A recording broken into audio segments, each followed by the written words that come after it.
Olá, está tudo bem com vocês? Espero que sim. Bom, continuando os nossos vídeos, hoje nós vamos falar sobre o capítulo 19, os 4 inimigos da boa disciplina. Lembrando que estamos aí na reta final do livro Esposa e Mãe, um livro que tem nos abençoado muito, que o Senhor tem nos edificado, tem nos ensinado, e eu espero que você que está assistindo esse vídeo também seja edificado, seja abençoada por essas palavras, né? Que o Senhor tem nos dado o privilégio de chegar até nós. Com esses ensinamentos que o Senhor tem nos dado o privilégio que chegue até nós para que possamos romper os nossos limites, para que possamos realmente alcançar pelo menos um pouco, né, daquilo que o Senhor tem preparado para as nossas vidas. Eu sou extremamente grata por tudo que Ele tem feito na minha vida e na vida das pessoas do grupo que têm participado da leitura deste livro.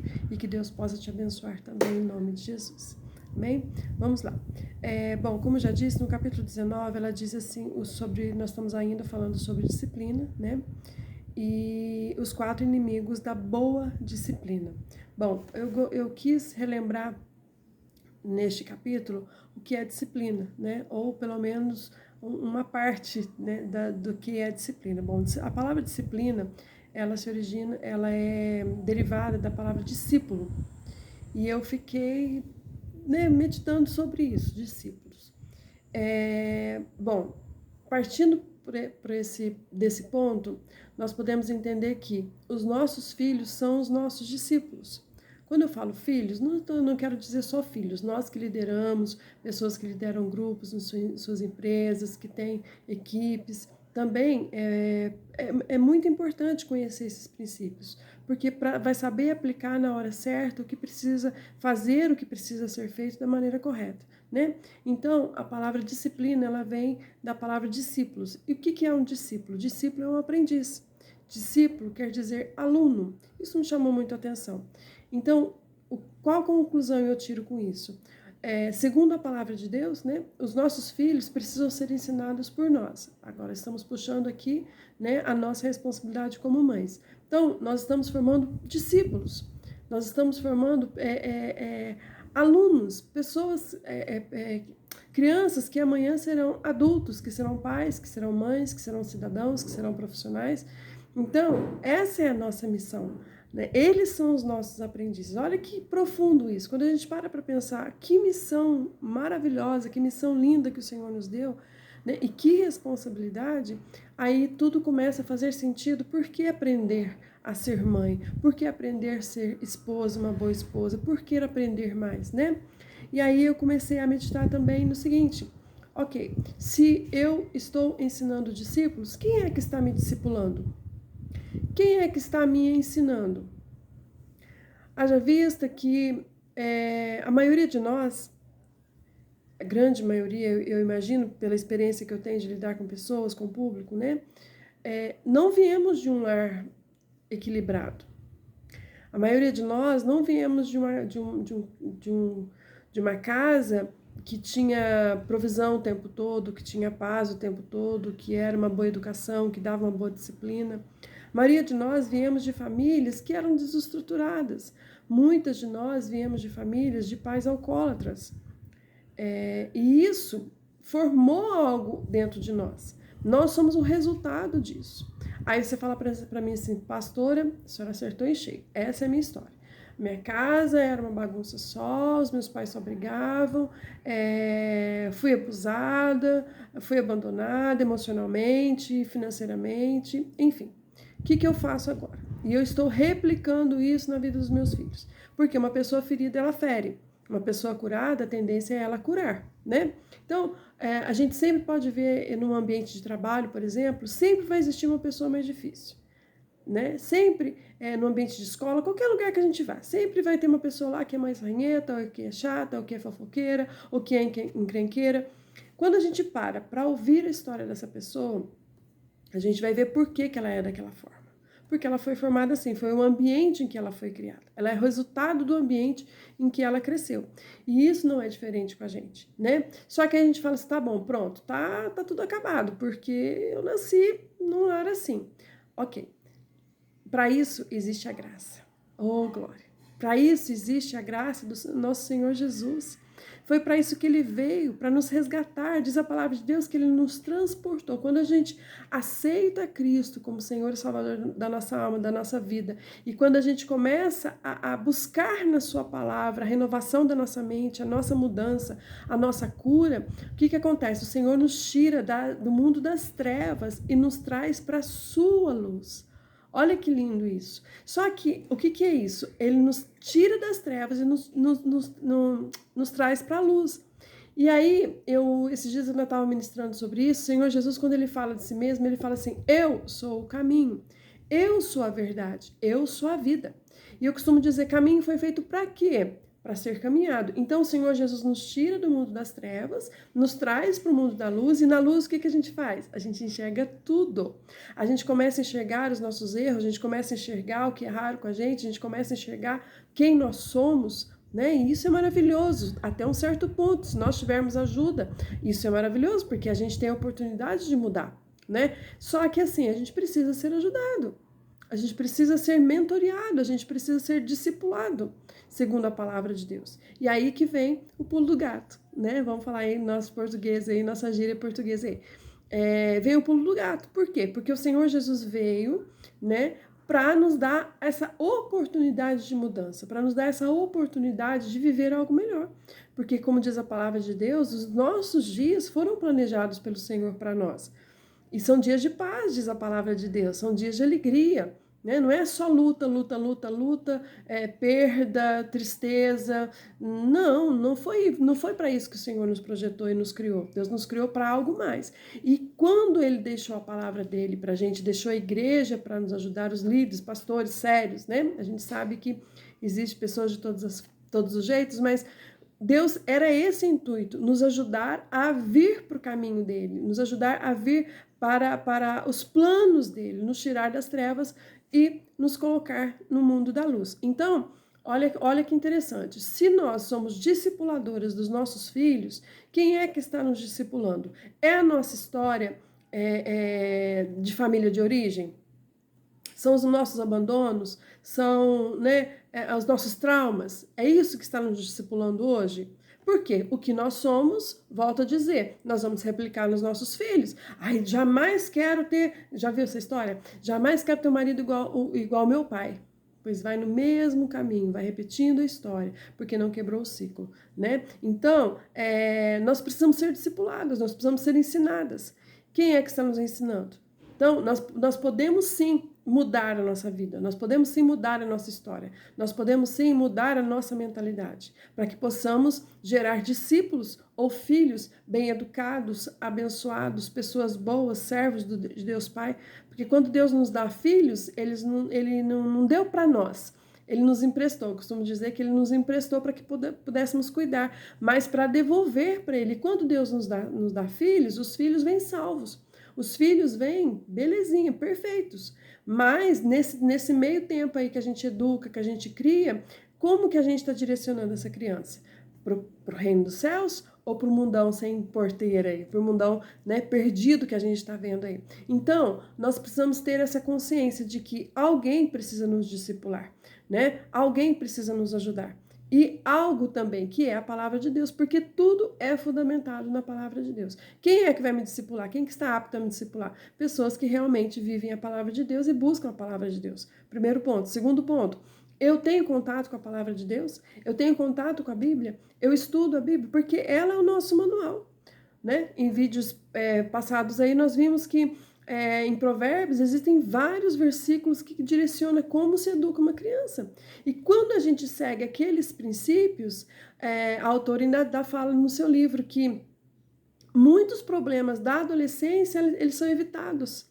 Por quê? Porque a base foi bem feita. É igual uma casa, quando você vai construir uma casa, se você colocar uma base mal feita, ela vai rachar, ela vai cair. Agora, quando a base é bem feita na infância, na adolescência e idade adulta, as coisas se tornam mais fáceis. Não quer dizer que não haverá problemas, porque nós somos uma raça caída, nós somos seres humanos, uma raça caída, uma raça pecadora, né? E a gente ainda está colhendo essas consequências, mas não quer dizer que nós precisamos cruzar os braços ou morrer sentado no barranco sem esperança. segurança, não. A palavra de Deus foi nos deixada para isso, para nos dar a oportunidade de mudar a nossa história, a nossa vida e, consecutivamente, a história da nossa família e filhos. Amém? Então, discípulo é aquele que aprende.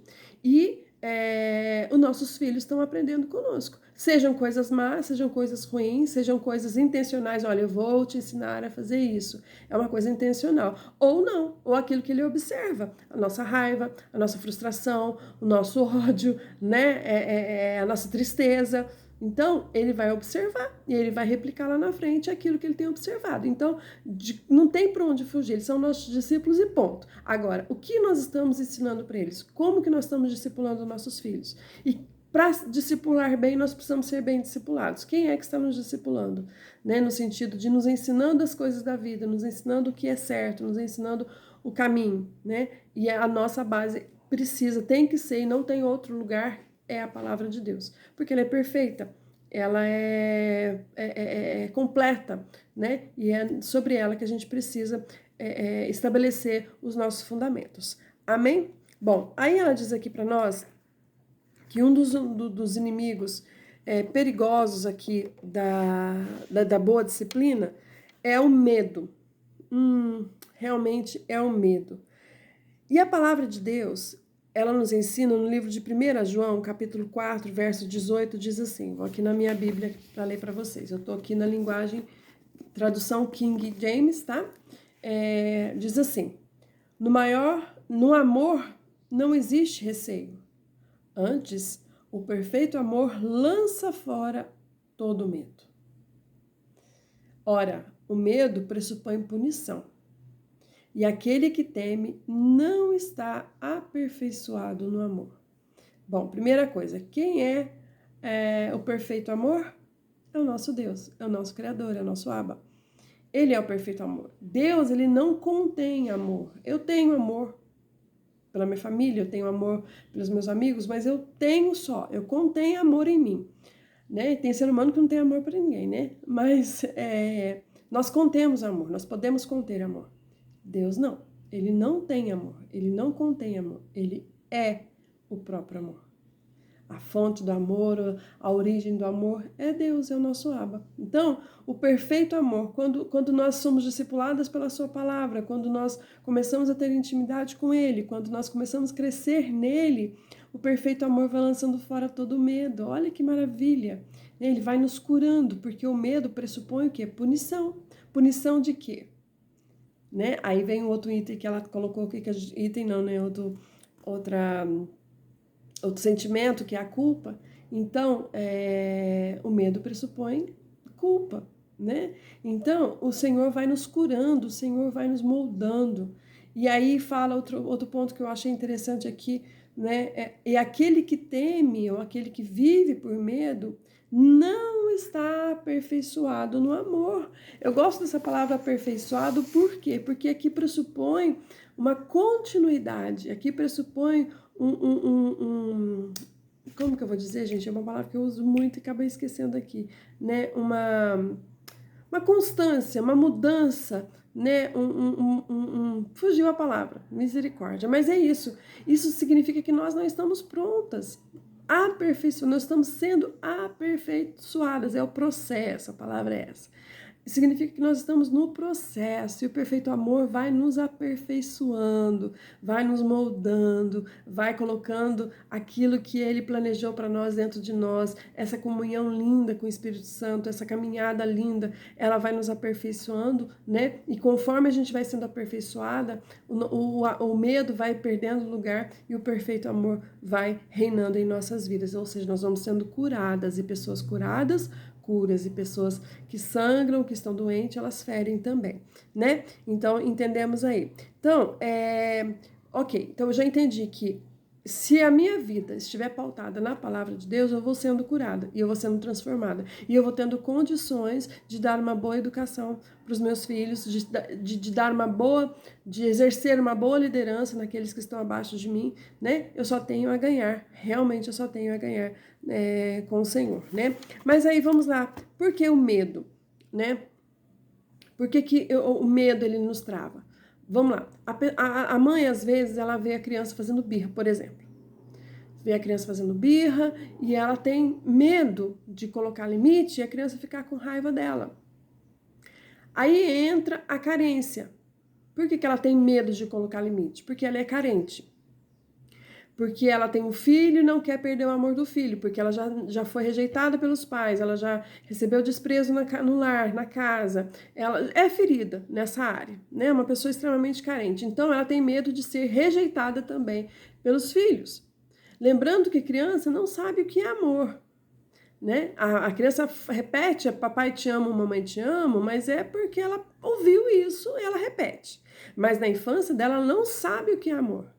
A linguagem de amor dela na infância é segurança, é o apoio, é a aceitação, é acolhimento. Isso vai se transformando em amor. Mas aí o pai e a mãe não dá limite, não fala não, não corrige quando precisa ser corrigido. Por quê? Com medo da rejeição, com medo de ser desprezado. Isso vai doer muito, imagina, né? Então, o medo, ele vem na frente. E aí a criança deixa de ser corrigida, a criança deixa de ser ensinada, a criança deixa de ser, né, de receber a atenção que precisa nessa área, e isso traz segurança para ela, mesmo que frustre ela ali na hora, mas isso vai trazer segurança porque, ó, alguém está se importando comigo, alguém está se importando em me corrigir, em me mostrar o caminho. Isso traz segurança para ela, né?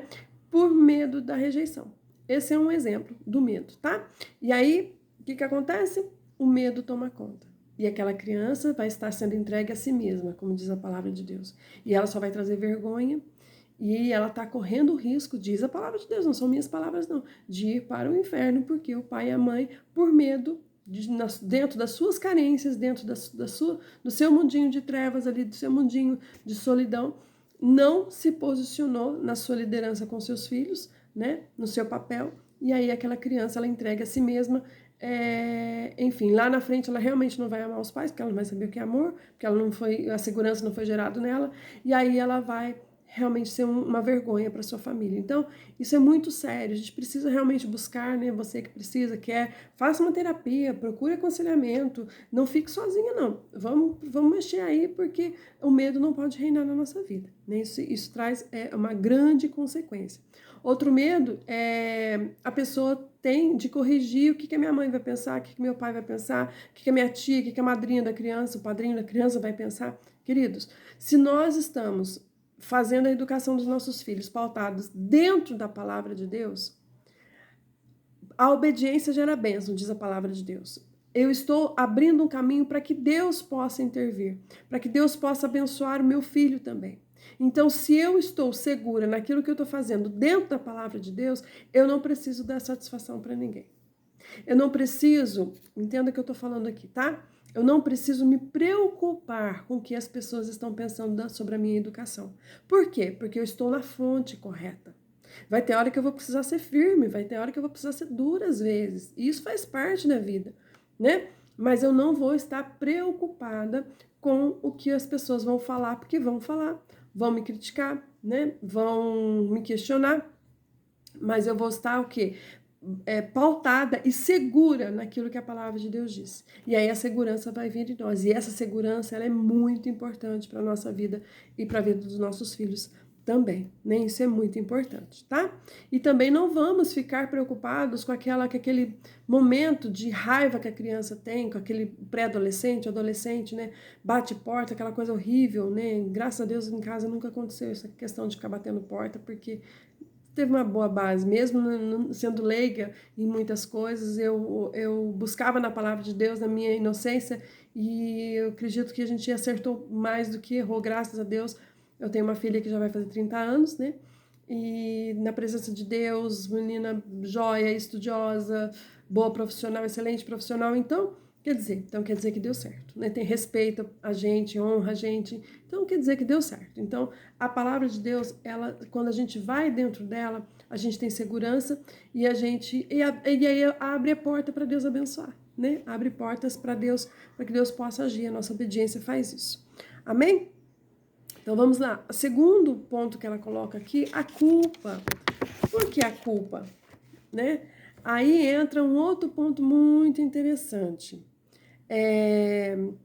Nós precisamos buscar dentro de nós. Se temos culpa de alguma coisa, precisamos buscar Deus. Eu quero ser curada.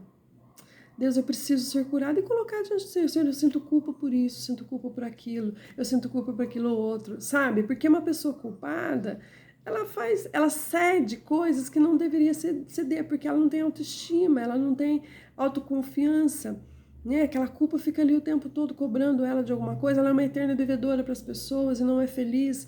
Então precisa buscar em Deus a cura, precisa buscar em Deus no aconselhamento, numa terapia, como eu disse. Eu preciso buscar ajuda para cuidar dessa culpa aí.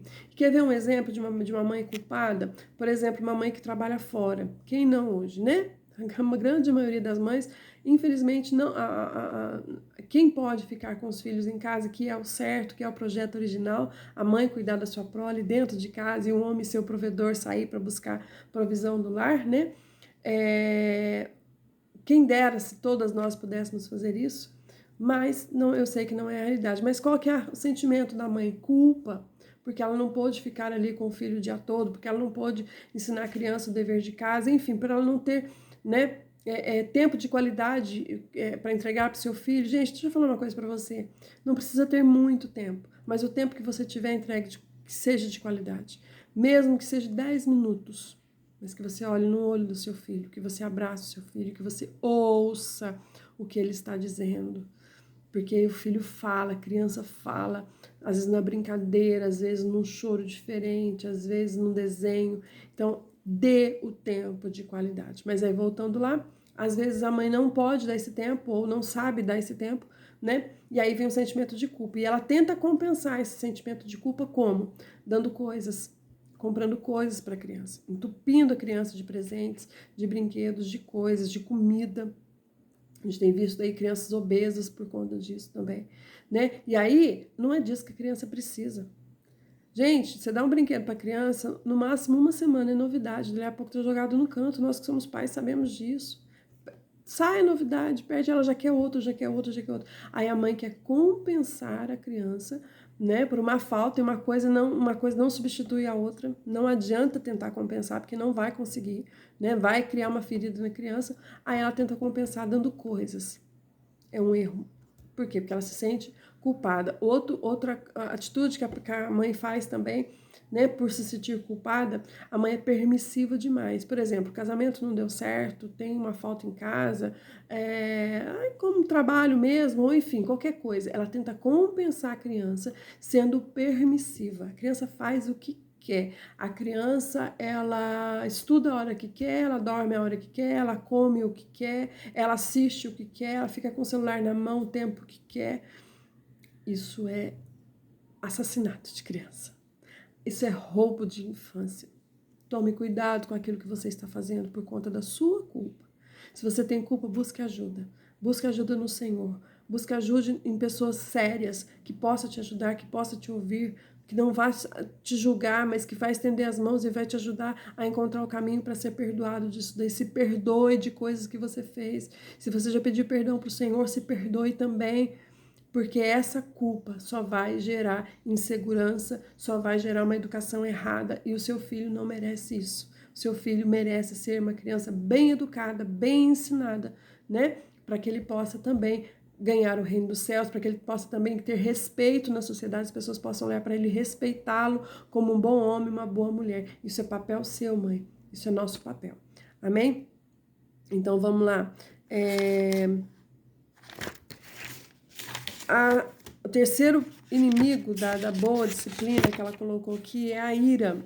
E ela colocou aqui 2 tipos de ira, que é a ira saudável, que é aquela ira de indignação, né? E a ira de raiva, aquela ira que o filho, você falou para ele alguma coisa, deu uma ordem direta e ele teve ali uma desobediência direta. Nós vimos aí em vídeos anteriores, a desobediência direta. Ou seja, ele desobedece mesmo na tua cara ali, simplesmente vira as costas, não, aí gera uma raiva e você quer corrigir dentro da raiva. Não é com raiva que se corrige, mas vamos lá. A primeira ira é a ira de indignação. E o seu filho precisa ver você irada.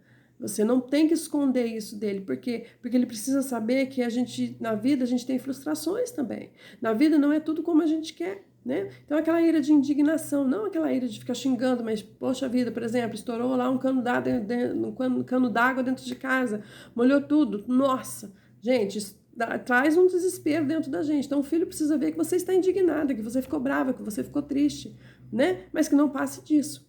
Agora, aquela ira de raiva, como eu disse, o filho faz alguma coisa e você explode, você fala palavrão, você fala coisas que ofendem, coisas que machucam, e o que é pior, às vezes vai corrigir.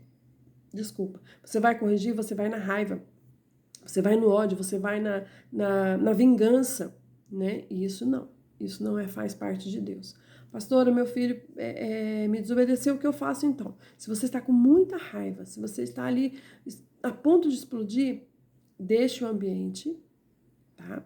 Saia daquele ambiente, vá para um outro ambiente, respire, tome uma água, né? Se acalme, depois você volta e resolva a situação. Se não der para resolver no mesmo dia, fala, olha, eu não tenho condições de falar com você hoje, eu preciso me acalmar, eu preciso, né, buscar de Deus sabedoria e amanhã a gente conversa, ou tal hora a gente conversa. E volte aquele assunto para realmente conversar, para realmente acertar, tá bom? Não jogue para debaixo do tapete, isso é fugir da sua responsabilidade, o Senhor vai cobrar de nós essa responsabilidade que foi nos entregue, tá? Então, eu não sei resolver, a gente fala, eu não sei resolver, aprende.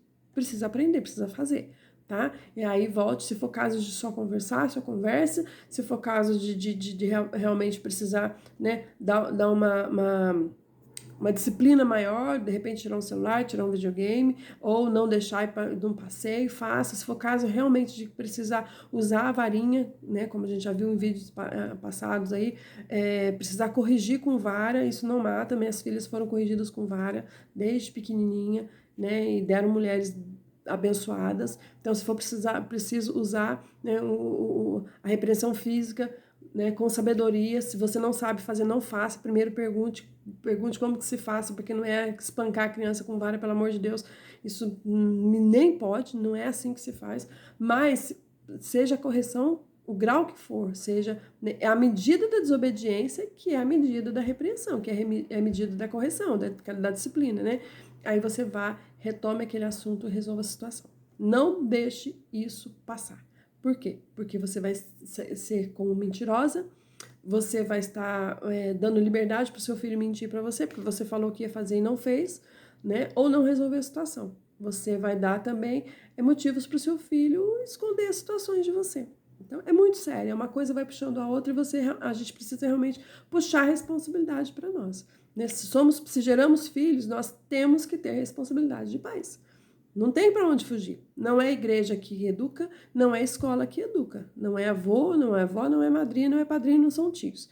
Quem educa é pai e mãe, né? Os outros, eles acrescentam na cultura e na educação. Mas quem educa, quem corrige, quem fala o sim e sustenta o sim, quem fala o não e sustenta o não, são os pais. E quem corrige o percurso aí são os pais, tá bom? E o quarto inimigo aqui, que eu achei assim interessantíssimo, é a preguiça. Eu fiquei assustado também. A preguiça é um inimigo poderoso contra a boa disciplina, a boa educação. Por quê? Porque educar dá trabalho. Educar exige de nós o nosso tempo, a nossa paciência, o nosso amor, a nossa dedicação, o nosso ensino. Nós precisamos aprender para ensinar. Educar dá trabalho. Educar exige de nós esforço, exige de nós constância. É o tempo todo, se é de mãe de criança pequena, então é o tempo todo em cima da criança. É o tempo todo, filhinho, não faz isso, filho, não faz aquilo outro. Olha, não pode fazer isso. É ensinar. Nós precisamos aprender a ensinar as nossas crianças. Você sabia que criança é inteligente? Você sabia que criança não é um ser de segunda classe? É um ser humano? É um ser humano. Tem gente que trata a criança como se fosse um bichinho de estimação. Então, dá trabalho. Só que tem muita gente que tem preguiça de educar. Tem preguiça de levantar do lugar e corrigir o filho, de ensinar o filho, abaixar assim, olhar para o rostinho da criança, pegar no rostinho da criança, né? filhinho, não faz isso, porque se você fizer, você vai cair. Se você fizer e demonstrar. Eu tive uma experiência esses dias que eu fui viajar e uma das meninas tinham 4 meninas, tudo na faixa de 11, 12 anos ali. E uma delas não queria passar filtro solar de jeito nenhum. E a gente estava num parque aquático, sol, né? E aí eu chamei ela e falei, olha, vem cá, passa assim, sabe por quê? Porque a gente precisa cuidar da nossa pele. Aí eu mostrei a minha pele, as manchas que eu tenho na minha pele, muito branquinha, né? Falei, sabe essas manchas aqui? Essas manchas, na tua idade, eu não tive quem me orientasse. Eu não tive quem me ensinasse que não podia ficar sem filtro solar. E hoje eu tô com a pele toda manchada. E não sai mais, né? Além de poder gerar doenças. Eu tenho uma avó que todo ano ela precisa ir ao dermatologista, tirar as manchas, tirar, né, aqueles tumores que dá na pele, né, aquelas casquinhas que vão formando, porque senão pode gerar uma doença mais séria, mais grave, para a corrente sanguínea e ali gerar um câncer de pele. Porque ela é muito branquinha também, não usou filtro solar porque não sabia. E aí compartilhei com ela, falei, olha, é pro seu bem. E aí, ok, ela passou meio bravinha ali, mas passou, a gente foi pro parque. Na hora que a gente estava lá, sentado, lanchando e tomando uma água, ela voltou da água, que ela estava brincando, e pegou o filtro solar e estava repassando no rosto. Aí eu olhei pra carinha dela, ela olhou pra mim assim, né, alegrinha, mandei um beijo pra ela, falei assim, parabéns. Isso significa que ela aprendeu. Entendeu? Então, eu gastei tempo com ela, olha, mostrando, dando exemplo, falando por quê. Porque sim, porque não, você responder isso para uma criança, gente, é uma falta de respeito tremenda. Você precisa aprender, você precisa respeitar a criança, você precisa colocar ali para ela os porquês da vida. Nosso papel é ensinar, lembra? Então, só que isso dá trabalho. E hoje em dia a gente tem visto aí que a tela tem roubado muita atenção dos pais. Tem mãe, tem pai que a criança está subindo no teto, precisando de atenção ali, e os pais estão ali na tela, no celular, né? E tem preguiça de educar os filhos, tem preguiça de ensinar os filhos. Misericórdia, que esse não seja o seu caso, em nome de Jesus. E se for, se arrependa, peça perdão para o Senhor, retome sua jornada, retome aí. Porque aí depois, o que acontece? A gente tem visto muito isso. As pessoas chegam para nossa, não sei aonde eu errei. Onde será que eu errei que meu filho está dando esse trabalho? Onde será que eu errei? Tem gente, que eu fico calada para não arrumar confusão, mas que dá vontade de pontuar onde errou, porque a gente está acompanhando já faz um tempo, né? Mas enfim, nós precisamos realmente assumir a nossa responsabilidade de pais, assumir a responsabilidade de mãe e seguir em frente, porque esse é o nosso papel. Amém? E eu quero colocar aqui para vocês algo interessante que ela colocou, vou ler na íntegra, tá? Todo final de capítulo ela coloca uma aplicação pessoal e essa aplicação ela colocou, né, como se diz na psicologia reversa, né, para não chocar e não chamar atenção mesmo. Eu achei interessantíssimo, né, a forma que ela colocou aqui. Eu quero ler para você. Aplicação pessoal. Certamente você não deseja ter um filho delinquente. Então, faça o oposto daquilo que está escrito na lista que segue. Ó, a lista a gente precisa fazer o oposto. Isso foi feito para a gente pensar, tá? 12 regras para se criar um filho delinquente. 1. Comece desde a infância a dar à criança tudo o que ela quiser. Desta maneira, ela crescerá achando que o mundo lhe deve sustento. Uau! Tudo de mão beijada. A criança não faz esforço nenhum, tudo ela quer. Quer um doce caro, ela tem. Quer um brinquedo caro, ela tem. Não quer mais aquele, quer o outro, ela tem. 2. Quando ela aprender nomes feios, ria-se dela. Isso a fará pensar que é engraçadinho e encorajará a aprender frases mais engraçadinhas. Nossa, ainda. Que mais tarde vão deixar você completamente sem jeito. E aqui eu quero acrescentar mais uma coisa que eu tenho visto. Pais e mães apanhando menininhas de 2, 3 aninhos dançar até o chão, mostrar bundinha, arrebitar bundinha e rebolar. Tem pais que ainda compram até roupinha de mini piriguete, né? Para imitar as piriguetes da TV. Gente, olha que sério isso. Ai, depois eu não sei onde eu errei. Ai, não sei onde eu errei. A criança está falando palavrão, a criança está sendo desrespeitosa com o adulto e ela não está sendo corrigida porque ela está entregue a si mesma. Aí é engraçadinho, né? Gente, não adianta, tudo vai crescer, tá? Tudo cresce. 3, esse aqui é interessante, hein? Nunca lhe dê nenhum treinamento espiritual. Ou seja, não fale de Deus para a criança, não leve a criança em nenhuma igreja, deixa ela crescer e decidir o que ela quer ser. Não é isso que a palavra de Deus ensina. Aí continua, espere até que ela tenha 21 anos e deixe-a a decidir por si mesma. O que a palavra de Deus fala sobre isso? Que nós precisamos ensinar a criança no caminho que se deve andar. Ou seja, nós precisamos andar no caminho. Quem é o caminho? Jesus. Né? Nós precisamos andar no caminho para que a criança possa nos acompanhar. É a base, não tem como fugir disso. A base moral da sociedade, a base espiritual do respeito está aí, né? Ah, não, eu vejo muito. Ah, eu não quero interferir na religião dos meus filhos. Gente, quando ele for adulto, ele vai escolher o caminho que ele quer andar. Quando ele for adulto, mas se ele tiver uma boa base, ele vai ter um bom caminho já percorrido. Não é verdade? Mas tem mães que não ensinam a criança no caminho porque tem preguiça de ir à igreja, né? Porque não quer mesmo. Então, tá aqui. Quer formar um delinquente? Dá um item bom aí para você escolher. Misericórdia, né, gente? 4. Evite o uso da palavra errado. Ou seja, a criança errou, não fala que ele errou, não. É isso que tá falando aqui. Pode desenvolver um complexo de culpa. Tadinho, né, gente? Isso condicionará seu filho a acreditar mais tarde, quando for preso por roubar um carro, que a sociedade está contra ele e que está sendo perseguido. Criança errou? Não corrige, não. Não fala que ele errou, não. Passa a mão na cabeça. Porque quando mais tarde a polícia precisar prender ele vai achar que o mundo está contra ele. Que a polícia está contra ele, que o professor está contra ele. Nossa, que o patrão, não, o patrão está contra ele, está perseguindo ele, imagina. Por quê? Porque não aprendeu o que é certo e o que é errado dentro de casa. É isso que você quer para o seu filho? 5. Apanhe tudo que o seu filho deixar espalhado. Livros, sapatos e roupas. Faça tudo por ele. E assim ele se acostumará a jogar todas as responsabilidades em cima dos outros. Misericórdia. Por que a gente tem visto tanto feminicídio igual a gente tem visto hoje? Só ligar a televisão tem 2, 3 pelo menos.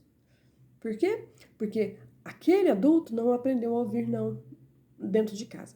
Aquele adulto não aprendeu a cuidar das suas próprias coisas. Aquele adulto não recebeu o limite devido que devia ter recebido. A disciplina devida. Aí, quando ele casa, ele quer fazer da sua esposa uma empregada. Ele quer fazer da sua esposa uma escrava sexual, uma empregada. E, claro, nenhuma mulher vai querer, né? E aí, o que acontece? Ela não quer ficar naquele casamento. Aí ela sai, ele vai lá e mata, porque ele não suporta levar um não. Não aprendeu a ser frustrado quando criança. Tá vendo que sério? 6. Deixe-o ler tudo que caia nas mãos. Deixe ele ler. Internet, deixe ele à vontade. Celular, deixa à vontade. Cuide que o talher e o copo da sua casa sejam esterilizados, limpos, brilhando. Mas deixe a sua mente, a mente do seu filho, banquetear-se com o lixo que lhe é dado. Misericórdia. 7. Brigue sempre na presença dos seus filhos. Tem um DR com seu marido? Quebra o pau na frente dos filhos. Tem um DR com o vizinho lá? Tem um atrito lá com o professor do seu filho, ou na escola, algum na rua, no trânsito, tem uma fechada.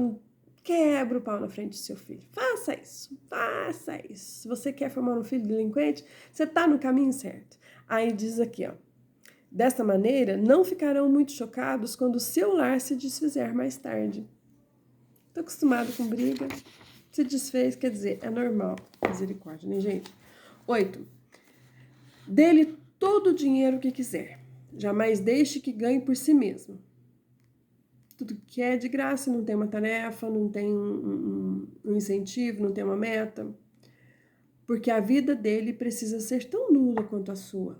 Por que a vida do seu filho precisa ser tão dura quanto a sua? Deixa eu perguntar uma coisa pra você. Você foi frustrado quando criança? Você foi frustrado quando adolescente? Ou você teve tudo que quis do bom e do melhor bom, se você teve tudo que quis do bom e do melhor e não teve limites, hoje você está enfrentando problemas. Também, né? São os dois extremos. Mas não, gente, a gente não teve tudo que quis. Pelo contrário, eu passei muita necessidade, mas muita necessidade. De roupa, sapato, alimento. Não tinha leite em casa para tomar. Mas isso não me matou.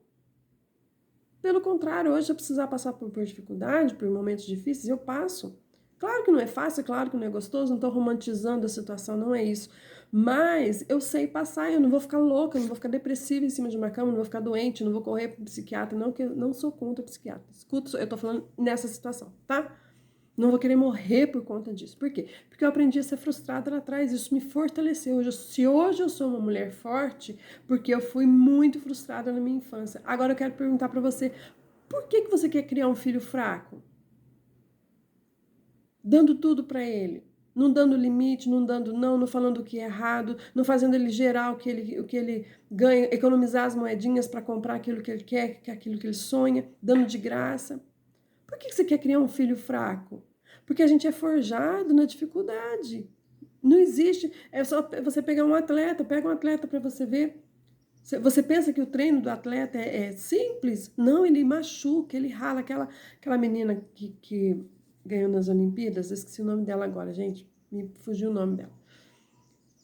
Ela fez 8 cirurgias no joelho. 8. A Rebeca Andrade, que ganhou as medalhas de ouro lá na Olimpíada. 8 cirurgias no joelho. 8. Para conseguir o auge agora. Com a gente não é diferente. Quantas cicatrizes emocionais a gente tem, de escassez que a gente passou.